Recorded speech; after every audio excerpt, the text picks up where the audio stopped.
Hey guys, please consider liking, sharing, and subscribing. So I'm going to be popping on really quick to share with you guys a few of my goal setting exercises. This is what I'd like to do in my journaling book. And you guys drop down in the comments and let me know what your thoughts are.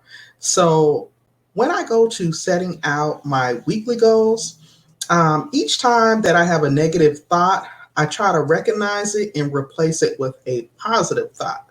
So here's an exercise. You can write about one good thing that happened to you today.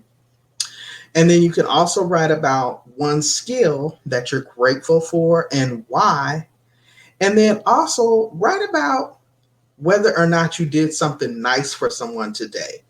What was it and why? I hope that those goal setting tips helps you in your journaling and your goal setting journey. And again, thank you guys so much for watching. Bye.